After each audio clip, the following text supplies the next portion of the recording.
지난주에 고구마를 심으려고 삽으로 땅을 팠습니다.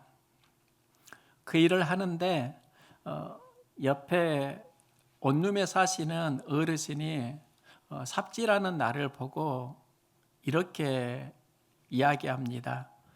목사님, 삽질 참 잘하시네요. 삽질을 배우셨나 봐요. 제가 좀 합니다. 그런데 이런 말을 처음 들은 건 아닙니다. 예전에는 낫으로 풀을 벨 때도 그런 이야기를 하시더라고요. 목사님, 납질 잘하시네요. 처음 하는 솜씨가 아닌데요. 이게 빈말일 수도 있지만 진심이었습니다. 그냥 나는 삽으로 땅을 파고 낫으로 풀을 베는데 참 잘한다는 말을 듣고 이런 생각을 해보았습니다. 나는 왜 삽질을 잘하지? 나는 왜 낫질을 잘하지? 이유가 있습니다. 어렸을 때 시골에서 부모님은 농사를 지었고요. 그때 벼를 낫으로 베었습니다.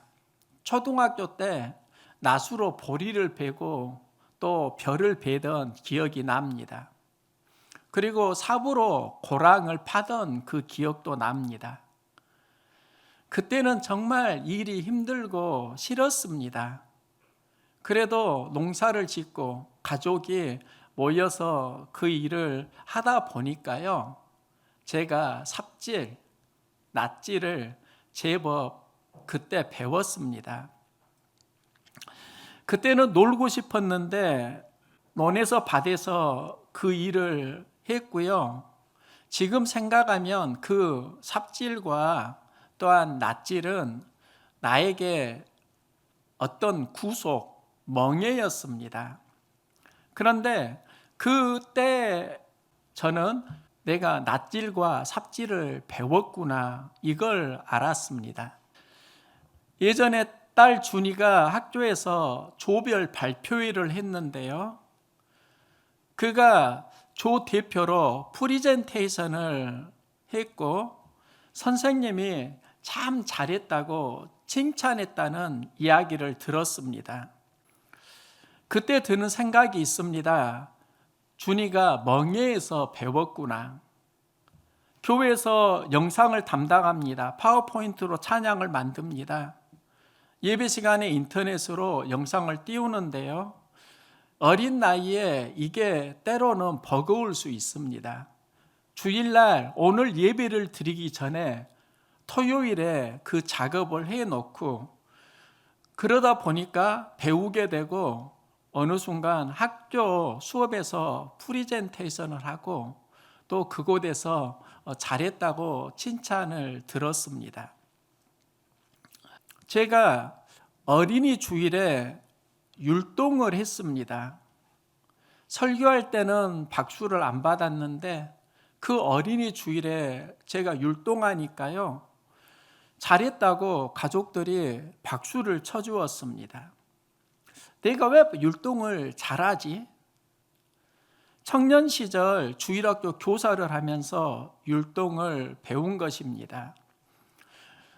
그때는 율동 200곡은 안 되어도 100곡은 넘는 율동을 제가 배웠고요. 실제로 할 수 있었습니다.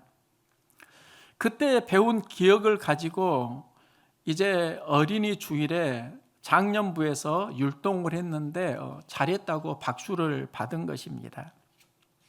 사람은 어디에서 배우는가? 현장에서 그 상황을 감당하면서 배우는 게 있습니다. 우리는 학교에서 인생을 배운다고 생각하는데 학교에서보다 삶의 현장에서 더 많이 배우곤 합니다. 배우는 상황에서 만나는 게 멍에입니다. 멍에는 소가 쟁기질을 할 때 목에 달아매는 나무 막대기인데요. 쉽게 말하면 일을 할 때 매는 게 멍에입니다.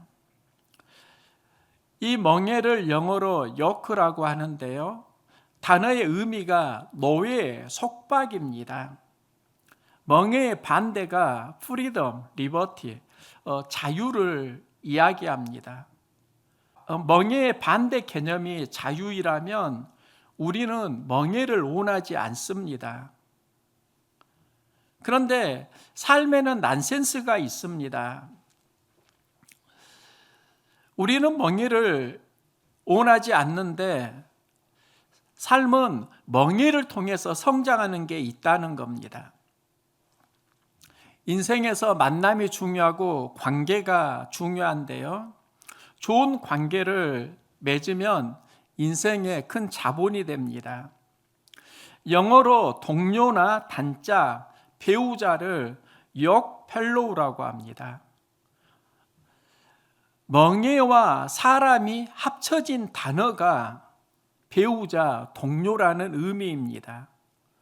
그러니까 배우자를 역펠로우라고 하는 말은 너희가 좋은 배우자, 좋은 동역자, 동료가 되려고 하면 멍에를 함께 매야 한다, 이런 의미가 있습니다.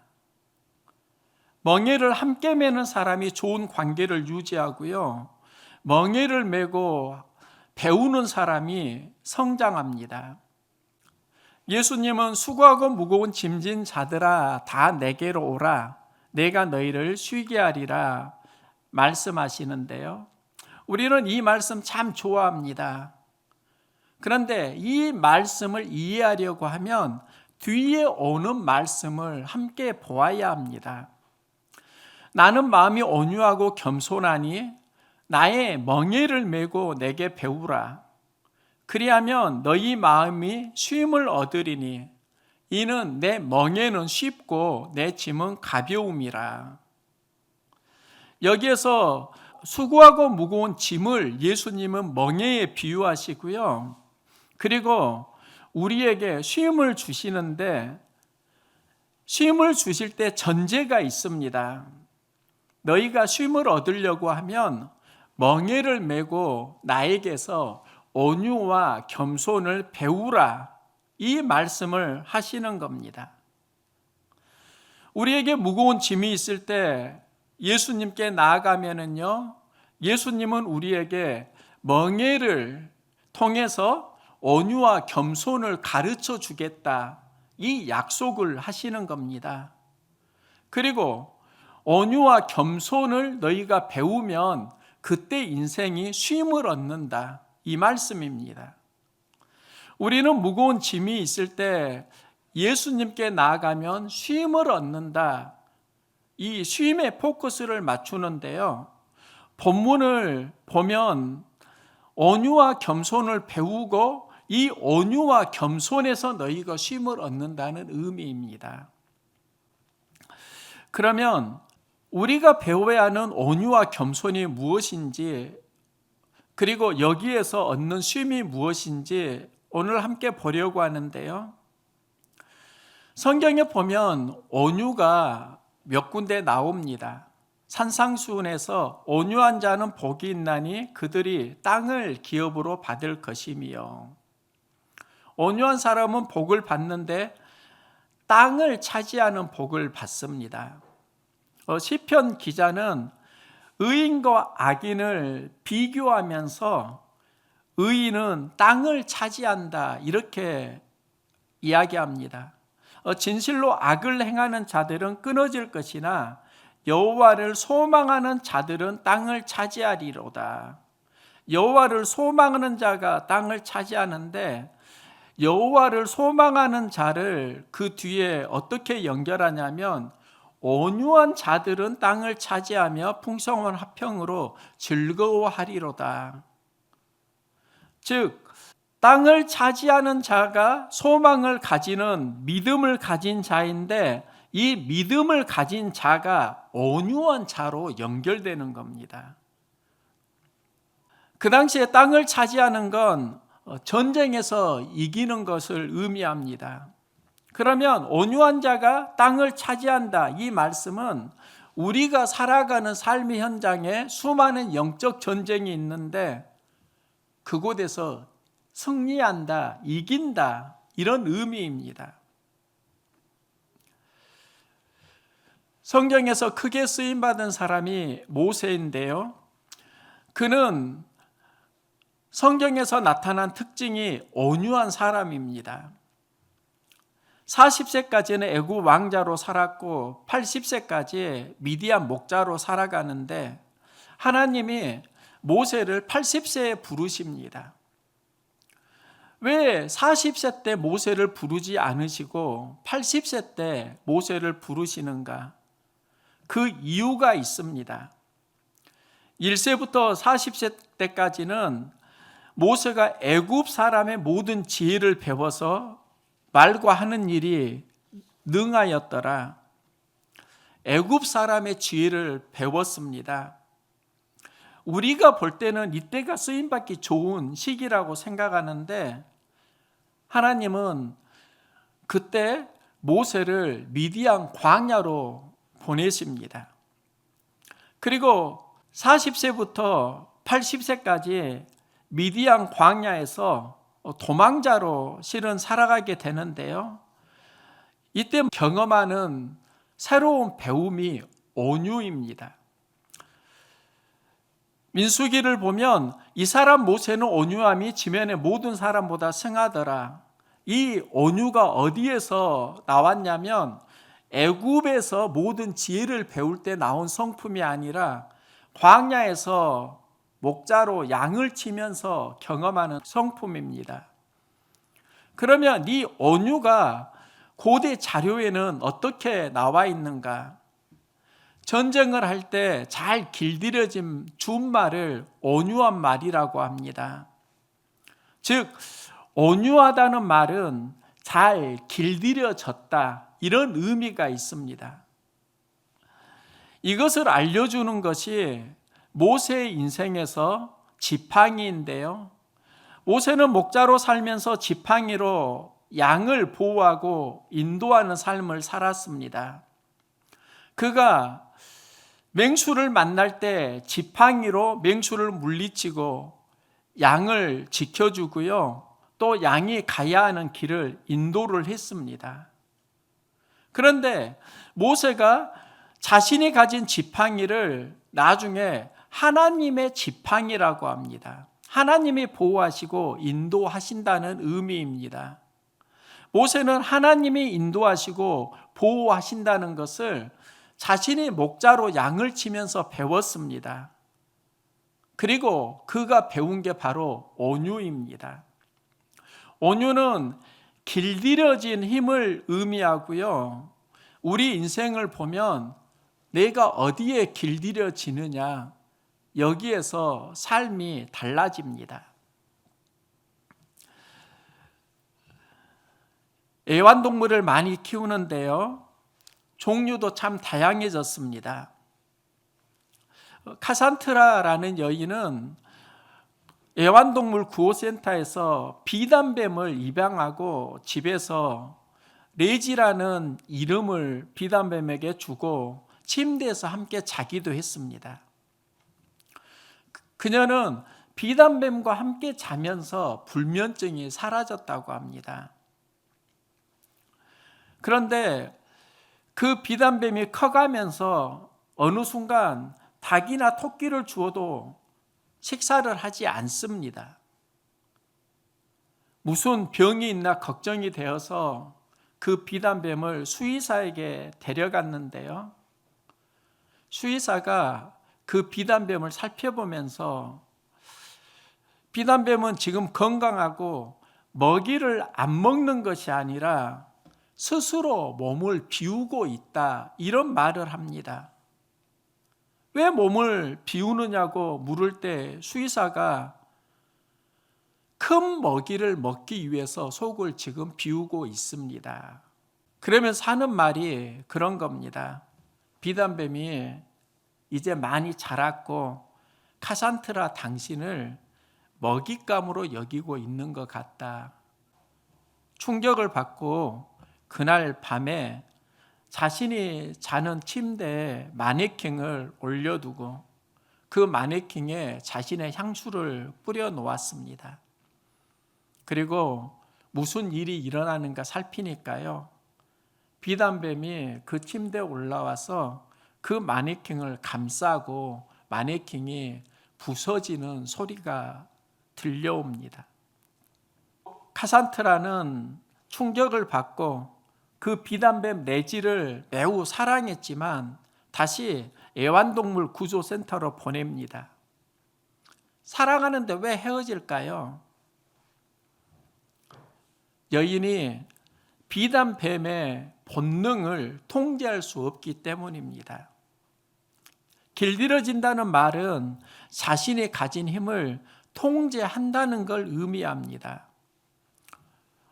온유한 사람은 특징이 있는데요. 자신의 힘을 원하는 방향으로 길들이고 또 자신의 능력을 스스로 통제하는 겁니다.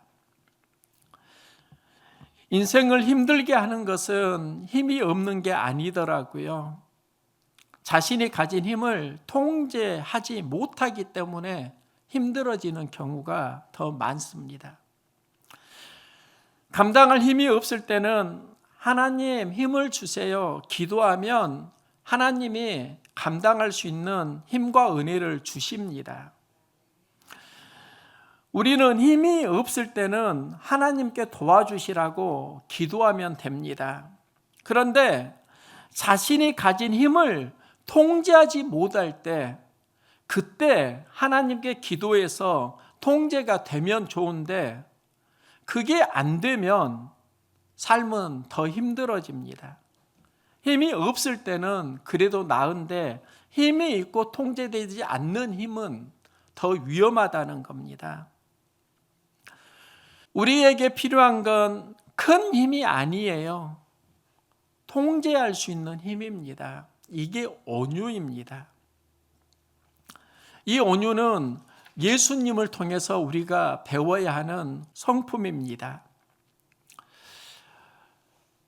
우리가 수고하고 무거운 짐이 있을 때 그때 또 하나 배워야 하는 성품이 겸손입니다. 예수님은 예루살렘에 나귀를 타고 승리에 입성을 하시는데요.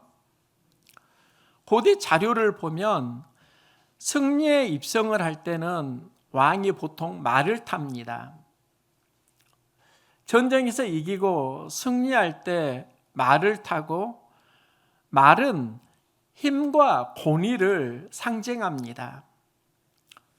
예수님은 말을 타지 않으시고 나귀를 타는데요. 그 이유가 있습니다. 내 왕이 내게 임하나니 그는 겸손하여 나귀 곧 멍에 매는 짐승의 새끼를 탔도다. 예수님이 승리에 입성을 하실 때 예수님이 품은 마음은 겸손입니다. 우리가 승리를 하려고 하면 그때 겸손을 품어야 승리할 수 있다. 이런 의미가 함께 있습니다. 하나님은 겸손한 자에게 은혜를 주십니다. 서로 겸손으로 허리를 동이라 하나님은 교만한 자를 대적하시되 겸손한 자들에게는 은혜를 주시느니라. 우리가 성장하려고 하면 겸손해야 하는데 그럼 겸손이 무엇인가? 겸손은 삶의 태도라고 할 수 있습니다.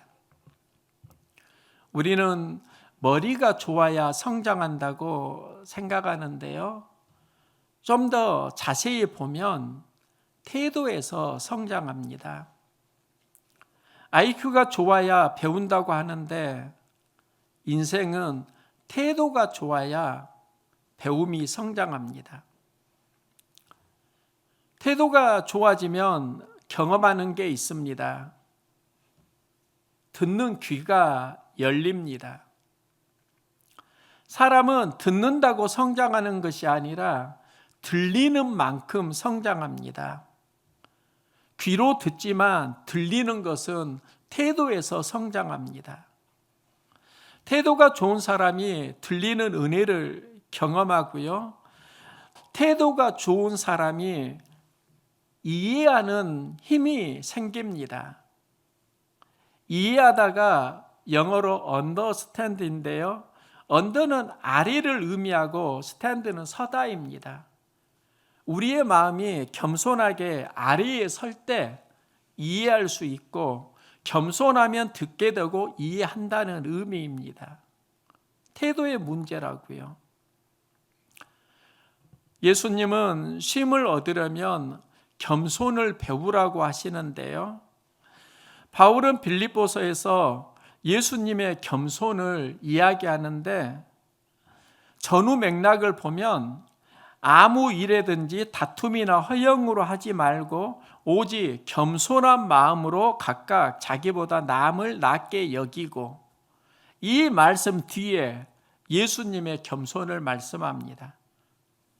그는 근본 하나님의 본체시나 하나님과 동등됨을 취할 것으로 여기지 아니하시고 오히려 자기를 비워 종의 형체를 가지사 사람들과 같이 되셨고 사람의 모양으로 나타나사 자기를 낮추시고 죽기까지 복종하셨으니 곧 십자가에 죽으심이라. 낮추셨다, 죽기까지 복종하셨다. 이게 십자가인데 그 십자가의 영성 속에는 겸손이 있습니다. 올해 초에 교회 외벽 하단을 돌로 인테리어를 했습니다. 페인트 칠을 하려고 하다가 돌로 마감을 했는데요. 기술자가 저렴하게 해 주어서 감당할 수 있었습니다. 주차장과 텃밭 부분을 했고요. 남아있는 부분이 조금 있어서 그걸 좀 해달라고 부탁을 했습니다. 그런데 처음에는 굉장히 좀 저렴하게 해 주었는데 남아있는 부분이 많진 않은데 처음에 하셨던 것보다 몇 배를 요구하셔서 좀 부담스러웠습니다. 그래서 그 일을 내가 직접 파벽돌로 마무리를 했습니다. 기술자가 요구했던 금액은 70만 원 가까이 되었는데요. 제가 그 일을 직접 하면서 17만 원에 했습니다. 그러면 거의 50여만 원 이상을 아꼈고, 그래서 돈을 제법 아꼈네. 마음이 좀 좋았습니다. 이틀 고생은 했지만 그래도 저렴하게 하고 나니까 마음이 좋았는데요. 그런데 제가 그 일을 하고 얻은 게 50여만 원의 돈보다 더 귀한 것이 있다는 걸 나중에 알았습니다. 경험에서 오는 기술을 얻었습니다. 생각을 해보면 돈은 저에게 일종의 멍에입니다. 일을 하려고 하면 기술자가 필요하고 그 인건비를 감당할 수 없어서 일을 배우게 되었습니다. 그리고 기술을 제법 많이 배웠습니다. 교회 내부에 있는 모든 인테리어 제가 직접 재료 사서 다 한 것입니다. 모든 사람은 감당이 하는 멍에가 있더라고요. 멍에를 만날 때, 힘들 때 우리가 먼저 가지는, 경험하는 마음이 있습니다. 부담이고 힘들다. 그리고 때로는 그게 방황으로 가기도 합니다. 그런데 멍에를 통해서 또 배우는 인생이 있습니다. 배우면서 감당하고 보람을 얻기도 합니다. 어느 누구는 그것 때문에 참 힘들어하기도 하지만 어느 누구는 그것 때문에 배우고 성장하기도 합니다. 예수님이 멍에를 맨 인생을 부르시는데요. 이 말씀은 너 무거운 짐, 마음에 수고 있을 때 그거 해결하려고 환경에서만 몸부림치지 마. 환경으로만 가지 마. 예수 안으로, 말씀 안으로 들어와 봐. 거기에도 길이 있다. 이 초대를 하시는 겁니다. 세상에서 감당하지 못하는 그 일을 예수님은 감당할 수 있는 것을 가르쳐 주시는데 그 가르침을 무엇라고 할 수 있는가? 온유이고 겸손입니다. 예수 안에 들어가면 온유와 겸손을 배우게 되고 그 온유와 겸손을 배우면서 나에게 수고가 되고 무거운 짐이 되었던 게 나를 성장하게 하고 쉼을 준다는 말씀입니다. 우리가 착각하는 것이 있습니다. 쉼은 내 마음대로, 내 뜻대로 살면서 누리는 것이라고 생각하는데요. 그건 쉼이 아니라 방황일 수 있습니다. 예수님은 우리에게 쉼을 주시는데 그 쉼은 무겁고 수고하는 그 삶의 현장에서 온유와 겸손을 배울 때 선물입니다. 우리 인생은 둘로 나누어진다고요. 멍에서 예수님을 만나고 예수님을 통해서 온유와 겸손을 배우는 인생이 있습니다.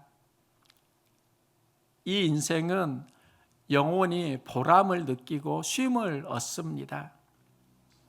그런데 멍에에서 힘들 때 세상으로 가는 인생이 있습니다. 세상 속에서 자기 방법으로 무언가를 답을 찾으려고 몸부림을 치는데요.